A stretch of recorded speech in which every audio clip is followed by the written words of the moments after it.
like there's some extra bass going on in here. Hey, It's normal. Did you pump that up? that's good.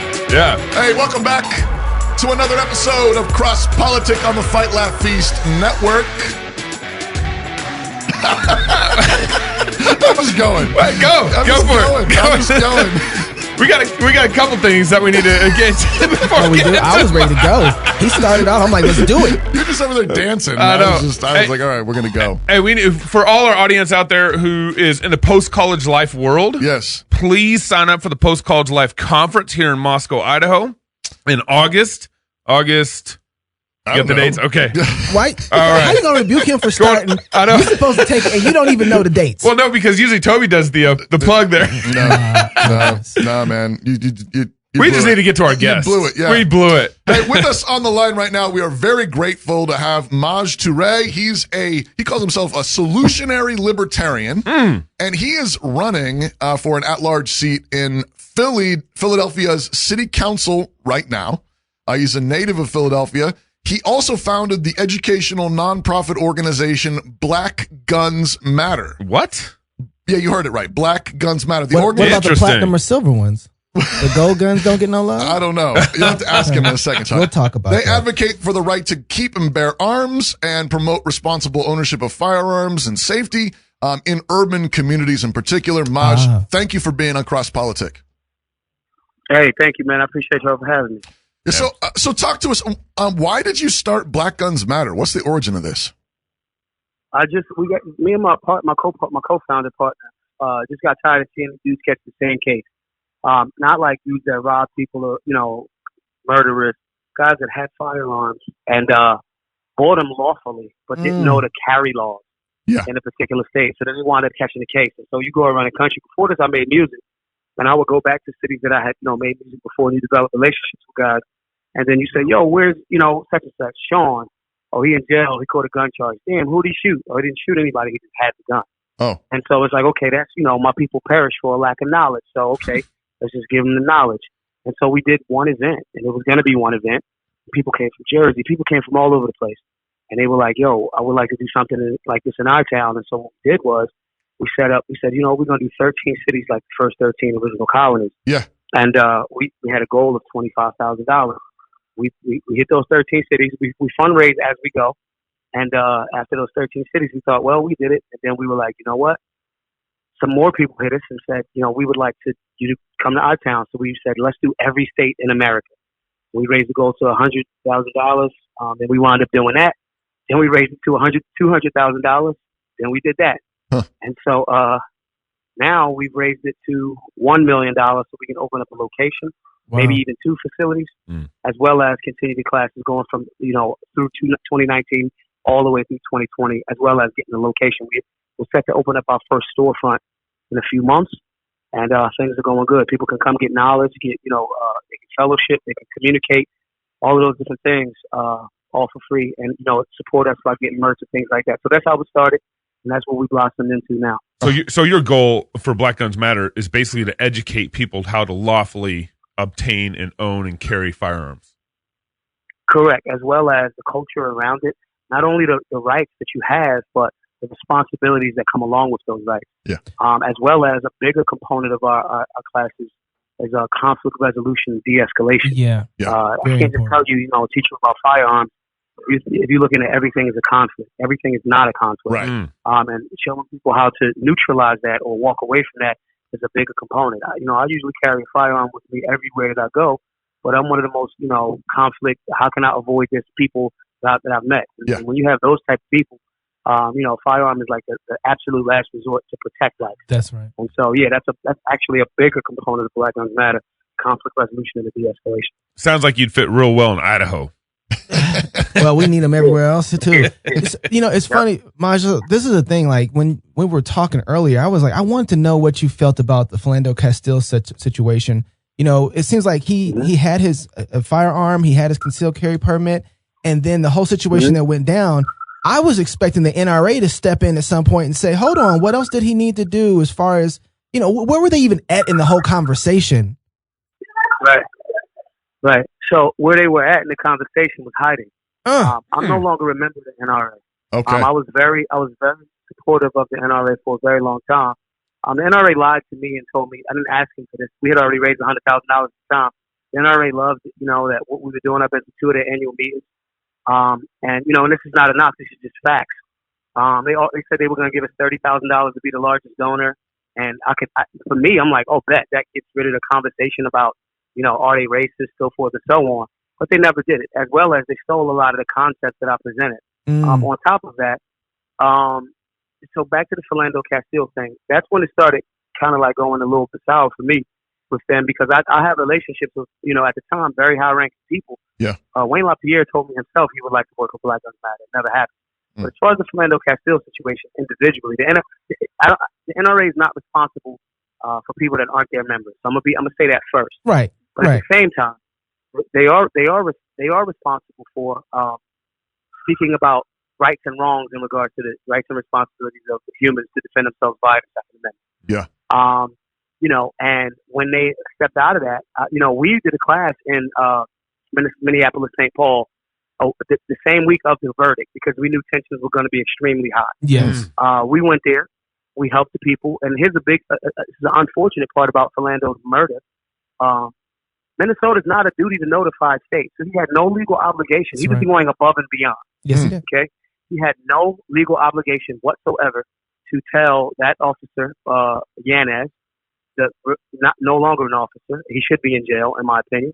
I think the DA got a little bit overzealous and charged him too high, and that's how we got out. But at the same time, if I could have jumped into Philando Castile's body and just told him, hey, man, you do not have to say anything. You just give him your driver's license, so forth and so on. And I think they used another racist policy that goes hand in hand normally with gun control.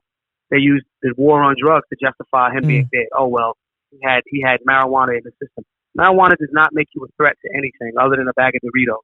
You know what I'm saying? And so, they tend to do that. They tend to say, oh, well, he had marijuana in his system, and that made him not a lawful gun owner.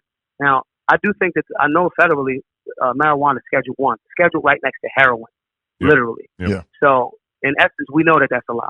Nobody, you can see your homie that smoked weed for 10 years and your homie that shoot heroin for 6 months are going to look totally different. So they're not on the same scale. The point is, we tend to use, like bullcrap reasoning for why we justify, state-sponsored murders of American citizens. So when they, that's very cut and dry for me. So when they were very quiet, I understand they're an organization. They have the right to do or not do whatever they don't want to do or not do.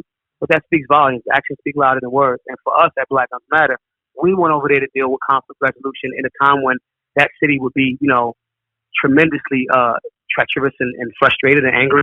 They're killed. And so, we went over there to handle that in a much more effective and professional way than the NRA did. So, no, I'm no longer a member. They need changes in leadership as well as some of their policies. I like Chris Cox. I texted him after he got suspended. I think he's a good dude, but I don't think he's able to flex the way he needs to be able to flex over there. I have a good relationship with Dana Lash. She's harder than most dudes. You know what I'm saying? But they have contractual obligations. So I'm not, as an individual, I understand that their hands are tied a little bit. But as an organization, they have a lot of work to do as far as outreach. And if they want, there's 100 million gun owners in America that we're aware of. The NRA has positioned themselves to look like they speak for all gun owners, and they do not. At best, they've had 5 or 6 million members in a space where there's 100 million gun owners in America. So they have a lot more work to do to be reflective. Really, they should hire me as a consultant or hire Black Lives Matter to help them, because we are more in tune with what America looks like and helping all types of Americans. Their actions and deeds have shown that they're very far from their origins, as well as when they had the coup in the 70s. So that's my position on them in the Philando Castile movement or murder. Excuse me. And I just sat there and watched the whole situation. I was thinking, I know that he wasn't a member of NRA, but what a great opportunity to reach a group of people that you currently don't have by standing up and saying that shouldn't have happened like that. Right. And so I just thought, man, if they don't see this I know the NRA sees marketing opportunities. And so for them to miss this one tells me that they don't want me. They don't want it. As the NRA right now, as it's structured by leadership and their board of directors, the NRA is a law enforcement agency. You know what I mean? Huh. They're in support of very unconstitutional laws, red flag laws. Huh. Yep. You know, which that older gentleman in Baltimore be murdered because you know they're going to get law enforcement officers shot. Yep. No knock raised on somebody's home because somebody said you had guns and you might be a threat. There's no due process. That is not constitutional. Right. You know what I mean? Yep. Get the Fourth Amendment, I guess. You know what I'm saying? Yep. Wow. And so they're in essence going to get law enforcement officers shot following an alignment with laws that are not constitutional. Yeah. They're not in alignment with our Second Amendment, right? That makes When sense. those things change with the NRA leadership and structural changes, I'll become a member again. You know, That's good. but right now, no. They've shown, you know, again, I don't trust what you say. I trust what you do. You know, when law enforcement officers were shot in Dallas, their landing page on their website was, "We stand in solidarity with the law enforcement officers."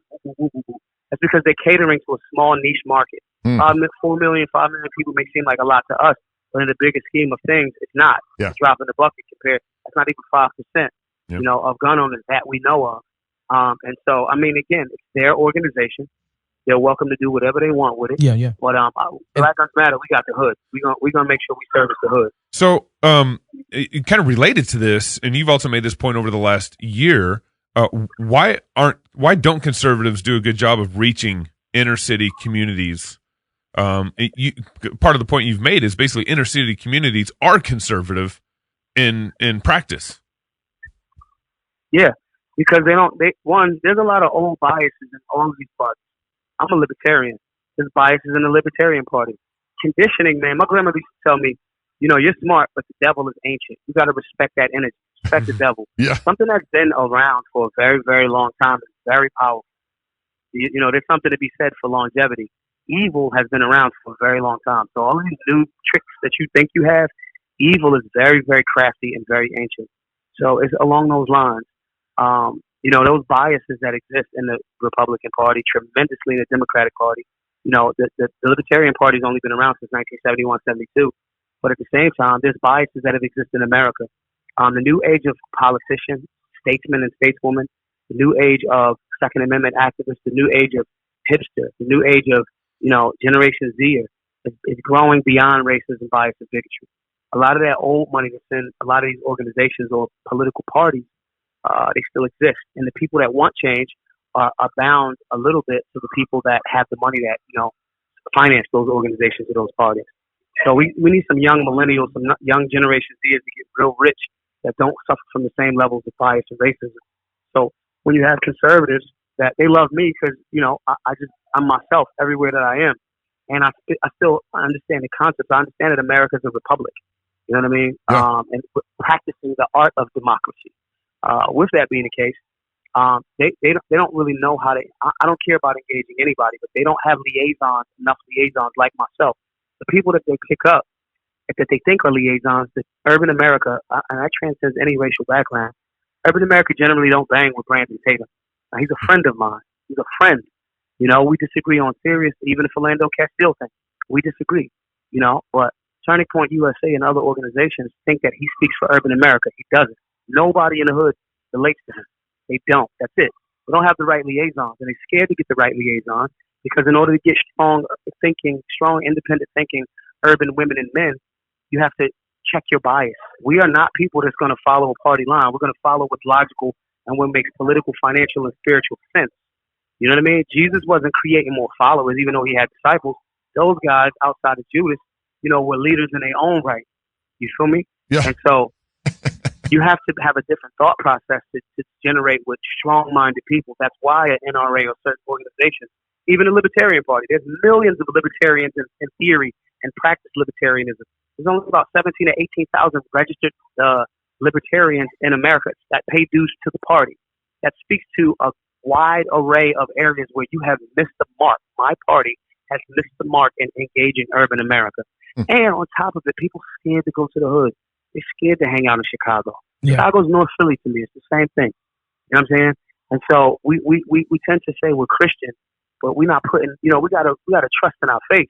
You're not putting on that breastplate plate of righteousness in those spaces, or you're not trusting that. Yeah. There's a little bit of fear there. So all of those things is why the conservative movement has not blown out the frame, even though the origins of black people in America in politics were Republican. Yeah, you know what I'm saying? absolutely. We're conservative. Oh yeah. You So know what I'm saying? yeah, Oh, yeah. yeah. So kind of given your libertarian background, how the urban communities are basically conservative in practice. Is Black Guns Matter pro-life? Black Guns Matter is, now this is where I get in a sticky thing. Now my individual perspective is always freedom, even things that I completely disagree with. And I found this would be the best way to say it. I can completely disagree with murder, right? On every level. I can completely disagree with it. You shouldn't kill anybody. But I kill to protect my children, which means there's a bit of a contradiction there. Because if it was, you don't care about killing, even when someone's trying to damage your children, you wouldn't kill them. So, with that being the case, I see my own internal conflict and contradiction potential, depending on the things that I'm attached to. So, when it comes to the concept of abortion, because I understand freedom, I can completely disagree with someone killing the child that's in their body. I can completely disagree with that. But what I will never disagree with is somebody's right to do what they choose, even though I may think it's morally reprehensible. I may think that. I mean, some people say the same about me. They're like, Maj, you do know that you smoke cigars, right? That's throat cancer. We need your voice out there. That is emphysema. That is lung cancer. That is what happens to that. You know what I mean? And they could say, you're destroying the God-given ability to assess things and practically explain them and translate things, seemingly complex things, to the people, and we need your voice. But you're disrespecting that voice every time you take a puff of a cigar. That could be morally reprehensible to a person of faith in that regard, that views it that way. I don't think you are when you take a puff onto that cigar. But one of the reasons why we started our show 3 years ago was because there was this huge disconnect between the lordship of Christ in our church and the lordship of Christ in our culture. So you'd go to church on Sunday and get a good gospel message, hopefully. But then you'd go out during the week and there'd be a disconnect between your faith and the preaching of the word and how people were applying that to life and culture. And so we believe if Jesus has created heaven and earth, if Jesus died on the cross for our sins, if Jesus is King of Kings, Lord of Lords, then his standard should apply to everybody. So that's why I can say, I can defend my family and say murder's wrong over here and defend my family over here. Yeah, I'm agreeing with you there. I'm just saying because I understand freedom so thoroughly. Yeah, you know what I mean. Like, is freedom the right? Is the freedom? Even God gives us that free will to say, "Yo, here's the play. You should do this way. I left a book for you. All in the book. Yeah, check it out." You know what I'm saying? But the book says even in that, the book says no, thou shalt not murder. So freedom is not the freedom to kill your own baby. That's actually not freedom. No. I don't mean freedom in that sense. Like, I mean freedom like your right to choose, your right to do something clearly stupid. But should the law reflect God's law? And you recognize that, some people might still break the law. I mean, in that sense, they have freedom to choose to break the law. But shouldn't the law reflect God's law? I think it should, but I think that when we start having moral and spiritual conversations, there's a difference between a moral conversation and a legal conversation. Murder? I think as long as those things are separate, and I personally agree, like following nature. Yeah, sure. I agree. Follow nature. God's laws is right in alignment with nature. But I think it's a slippery slope where, that's where we're talking about someone's freedom. I think somebody not having a firearm to protect themselves is stupid. I think that's dumb. I think that's dumb. But when I go into my friends' homes that are anti-gun, I get dumb right along with them because I respect their home. I respect that they're afraid of guns, and I don't take a firearm into their home. And I say, hey, man, if I get killed in your house, I'm going to kill you. You know what I'm saying? And that's respecting a realm of authority. Yeah, I think that's absolutely. I can understand that, and you also have the decision not to go over to your friend's house and just invite them over to yours. So I understand that, but I think when you talk, there's two things. That being the case, I view something so passionately, something that people feel so strongly about. I go, man, I disagree with you, bro. I don't think you should do that. Right. Here's another thing. Okay, I think the conversation about abortion is outdated in regards to the technology that we have. So, for example, two things. One, here's another question. Why is no one asking the man what his say is in this conversation. Amen. We just We believe say- in the man. Amen. We say that constantly Yeah, on for this real, show. man. For real. We're with you You're on preaching that. our message right now. Yeah, we're with you. Yeah. So, You know what I'm saying? That's one. no, I And agree. then the other is, okay, how about if the mom says, you know what, I don't want this child? And the technology is such where we can say, if the father says, I want the child, right, and you don't have to have any financial obligation or responsibility as a mother. If you don't want to do that, cool. Here's a surrogate. I have a woman that is willing to give us a surrogate. Can we get that embryo and put it in this surrogate? The technology exists. Yeah. So there's a way to the mother that wants to say, I do not want to have a pregnancy or a child. There's a way that we can reshift the conversation, not about should she kill it or should she not.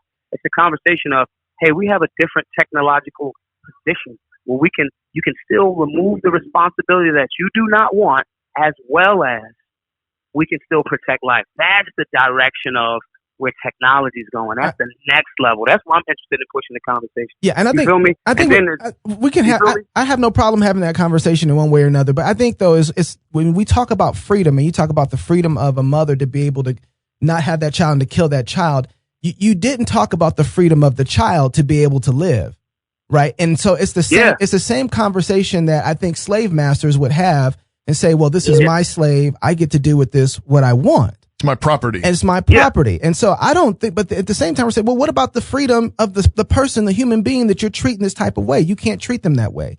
And so to leave the conversation open, Now, hold on one second there, brother. Hold on one second. I just want to say, to leave the conversation open so that the freedom of the mother is the only thing that's observed instead of the freedom of the other human being that's inside of the mother. I think is to say that Correct. you're Correct. playing neutral Now, in a game that I wouldn't play neutral in.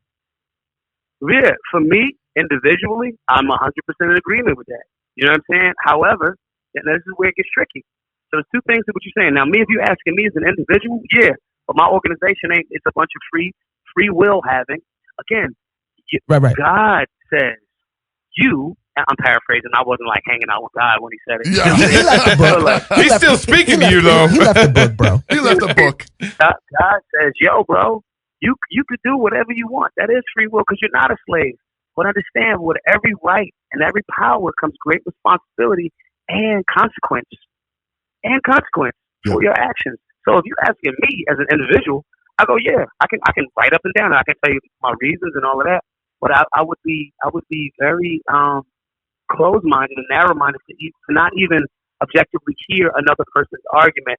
And again, for me as a person that deals in balance, my thing is, okay, is there a way that we can King Solomon this situation? And that might sound a little rough because he was talking about splitting the baby in half. But, right. right. Right. You know what I'm saying? Is there a way that we can say, okay, can we not murder this child? Because that's what it is.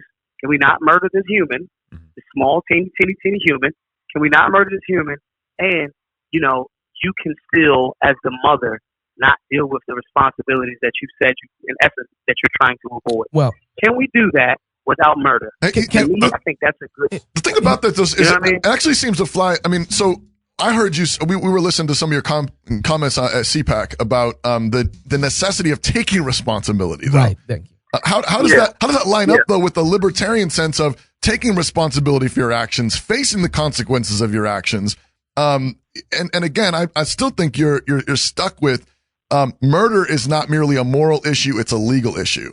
And I think you can't say that when they're a certain size, it becomes legal. If they're human, then taking their life is murder, and that's a legal issue. Yeah, it is. No, it's murder. It is. Let's be clear. It's death. It's murder. Okay. You know what I'm saying? Like, it's murder. It's my property too because it's my seed. You murdered my child. Yeah. Right. Like, you know what I mean? That's what it is. Yeah. Amen. There's no. But what we're talking about, not freedom in the sense of when you murder a, and again, it's both issues to me. I think it's moral and it's legal. I'm just saying that the conversation of abortion creates a space where it is one of those layered. Now you can be very matter of fact. I can say it is murder. Okay. It's murder, but the layer is so it's masturbation. I masturbate. Let's say if I masturbated, right? Those are living cells. No. Those are sperm cells. It's not a baby, though. That's it's not a baby, man. That's not a human being. No. That's not. No. Listen what I'm saying. What I'm saying is it's a living part of me. So layers So and context, right? layers and context matter. And however long you want to go down the rabbit hole, somebody could. For me, it's murder. That's it. However, I would be remiss to not look at the different perspectives that other people have. I can make an assessment for myself. If I have a baby, that's why I got an army now. Yeah. I have a baby, we're not doing that. If it's left up to me, we're not doing that. I think that, I feel you. Here's what I think is missing from this conversation. This part of the conversation is to shine light on kind of a broader thing. Man, I love what you're trying to do. Me and you have the same heart. My heart is with my peoples, man. I get it. Like, I want my peoples to flourish. And that's why I call myself the Chocolate Knox. I want to do what John Knox did with Scotland for the black church. I want revival, right? So I get it. But we can't have that when the majority of America is saying it's okay for you in a situation, a system that was designed to kill black people, destroy the black family. It's okay for you to have this option. So it's antithetical to our position to say we want to see the black community flourish, protect ourselves, and grow as a community, a life-full, glorious community, when we are saying it's all right for you to kill the very thing that makes that community beautiful. That's a huge inconsistency in that position. Yeah, I agree with that. I think that Margaret Sanger did her job well. What she set out to do, she was on point. She was the evil eugenicist. So I'm agreeing with that in theory. But again, I never remove the conversation because it is too. So, for example, okay, I believe that it's like the founding documents of this nation, right? Yeah. You have a human right, not granted by government, to protect life with a firearm, which is the most effective means to defend life. These are, the Bill of Rights is codified human nature or God's law. Right. That's a great example of codifying human nature in the form of God's law, right? Yes, sir. These are not given by government. These cannot be taken away from government. That's right. With that being the case, that's a construct that was put into a founding document that, again, doubled down that these are your birth human rights. You have them. But yet and still we have laws that tell me I can't have the means to defend myself in certain cities. So I would be remiss, under that same logic, I can understand what that natural law is, and I agree with it. But we're in this space now where we've allowed nature, God's law, to be circumnavigated by man-made law that's not in alignment with our birthright. Absolutely. It's not okay. It's not okay to kill. You know what I'm saying? Yeah. And so it's the same concept. And it's like, now if I say to young dudes that could potentially go to jail, because they could, and I can say, well, this is a human right, and I would be right. But we have gotten so far away, and I hate to sound super religious, we've gotten so far away from God's commandments. We've gotten so far away from natural law. We've gotten so far away from the Constitution. We've gotten so far away from, the 10 Commandments. We've gotten so far away from, the 42 laws of my eye. We've gotten so far away from so many human rights, natural law, and spiritual practices that we're in this box now. So I can't tell a young man that's dealing with a current reality that, just buy a gun and carry it and just be safe with it. I could say that, but at the same time, that'd be careless. He gets caught with that firearm in Chicago. Right. He does not have the right paperwork, even though I disagree with that concept. Right. He's going to go to jail. Yeah. Taking a natural right and watered it down so much. You get what I'm saying? So I'm in that space because as a leader and as a teacher, I can tell them what my individual choice is and try to nudge them that way based on education and fact. That's good. But some people are not, they're not going to see it that way. And it's unfortunate. I don't know what's going to happen to them when they get to them gates. I don't know. Yeah. You know what I'm saying? Yeah. I can show them a book and say, this is what I'll follow. You do what you want though, bro. I want to ask one more question, then I want to turn the corner. I want to turn too. Okay, so here's the last question I want to ask on this. If you could magically wave a wand to make all states pro-life, would you do that? Legally? Yes.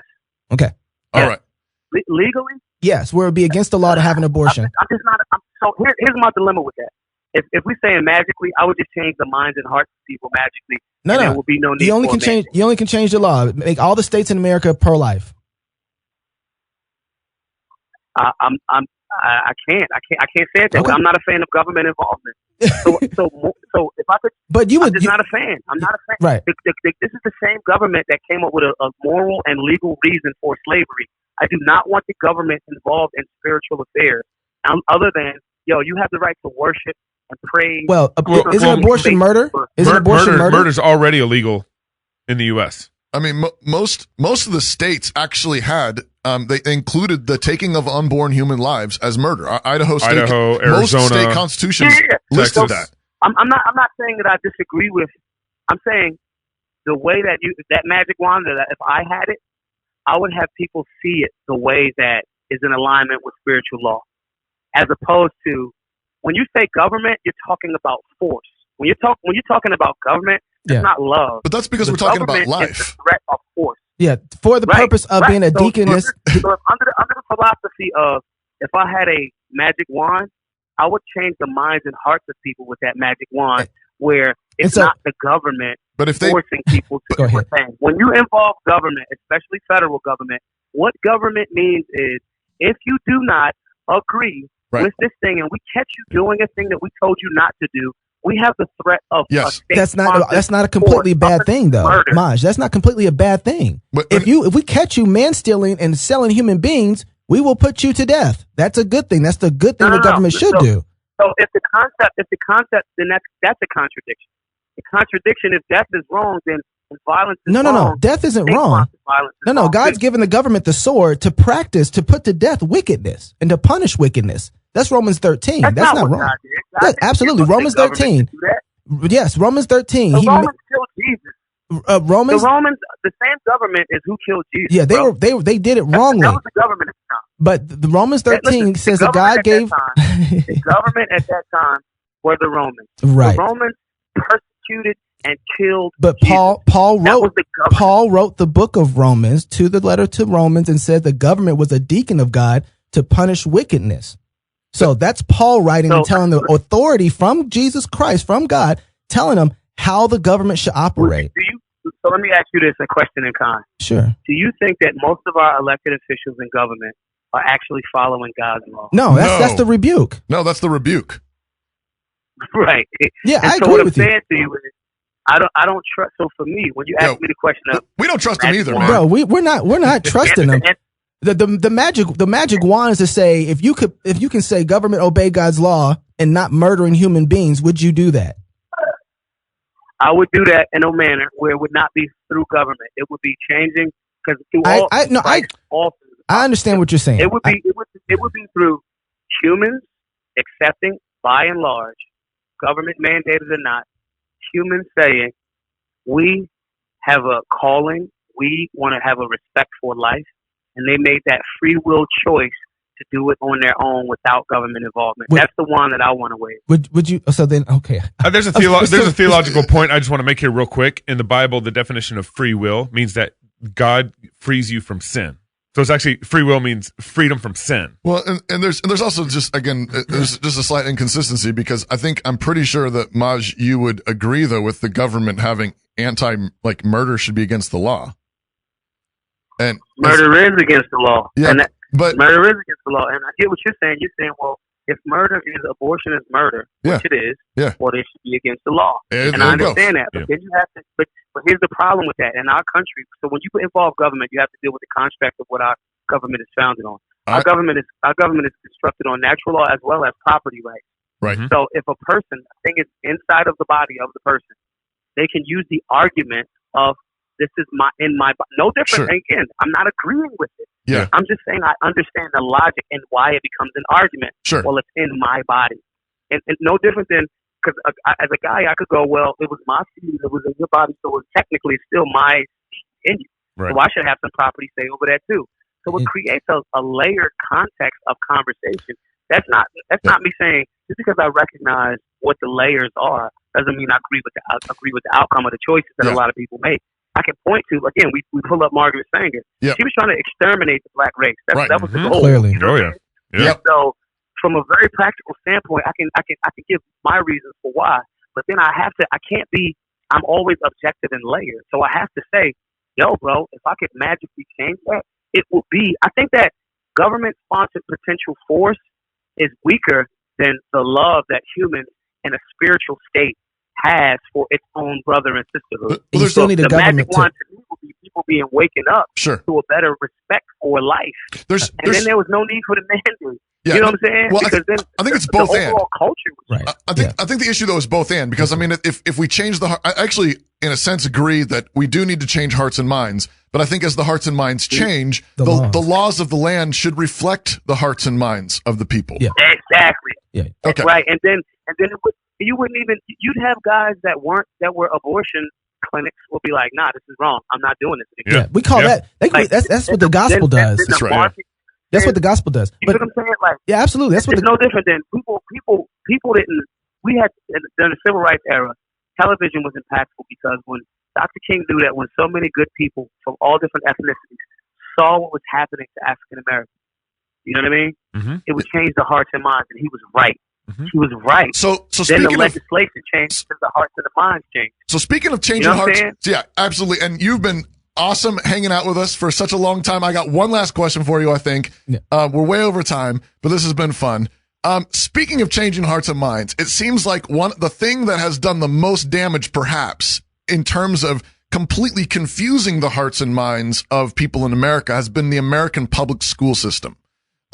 John Dewey, the founder, the godfather of the government school system, I mean, he's set out basically to indoctrinate children in statism.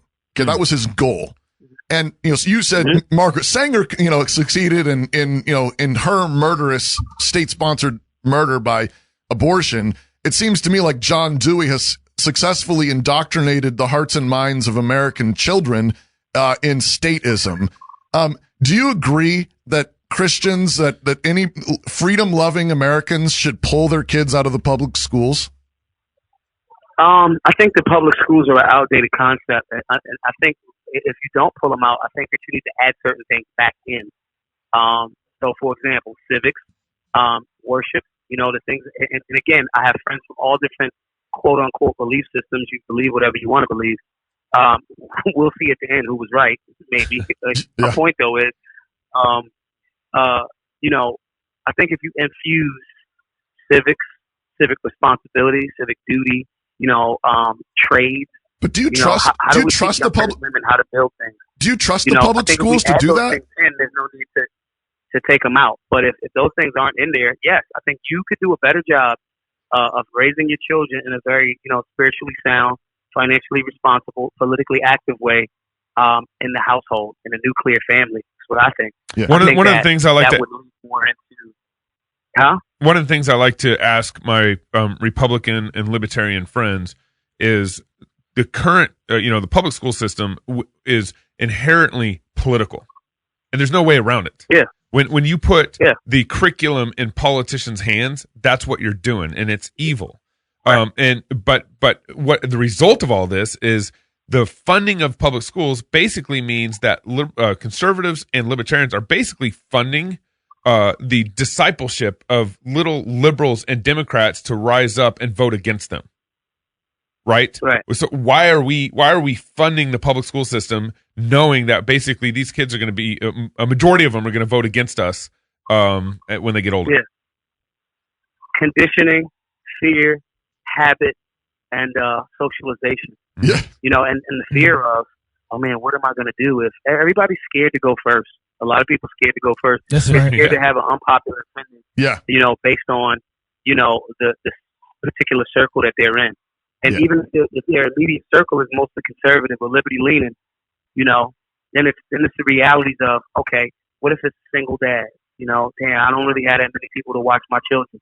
But the irony is you need some people to go first. That's and right. then maybe it'll be like, look, man, I know we're not together no more, but is it possible that I can stay home with the children and you take care of the house, or I want to homeschool? Whatever. Then it forces people to start having to come back to a familial union. Yep. But everybody's scared to go first. Well, this is why I family's think so a good important. step in that direction is, Yeah. forcing the public schools that you're financing to add certain things back into the curriculum is one way.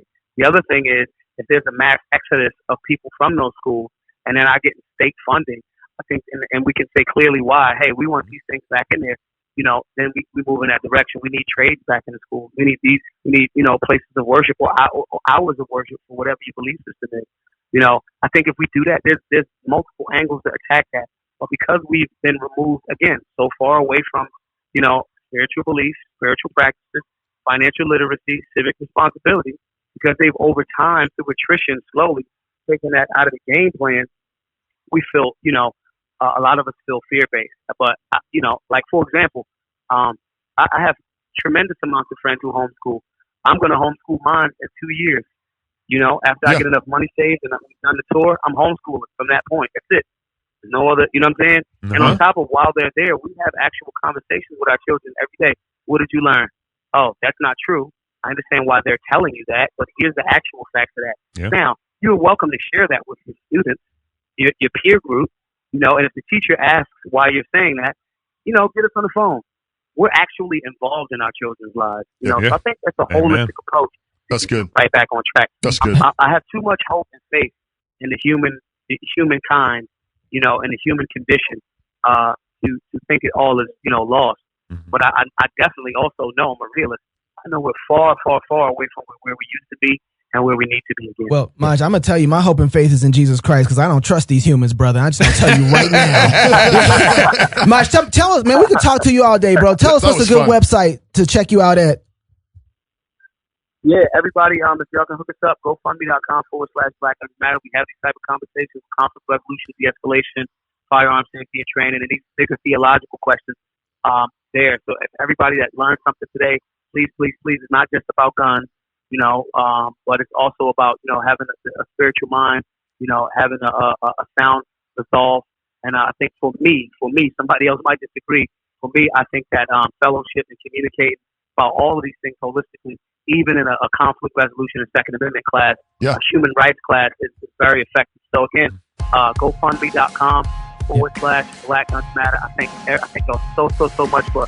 I don't get a chance to really talk like this much. Nah, man. Tiptoe around the spirituality. That's good. We do That's all right. the time, and you're welcome back on anytime, man. We want appreciate to that. talk again. We could have gone for a long time. Yes, oh my goodness, absolutely. that was fun. Next time over whiskey and cigars. All right. Yeah, that's right. If you're single, get married. If you're married, have kids. And if you have kids, go baptize them. Until Sunday, love God with all your heart, soul, mind, and strength. Love your neighbor as yourself. Go fight, laugh, and feast. This is Cross Politics.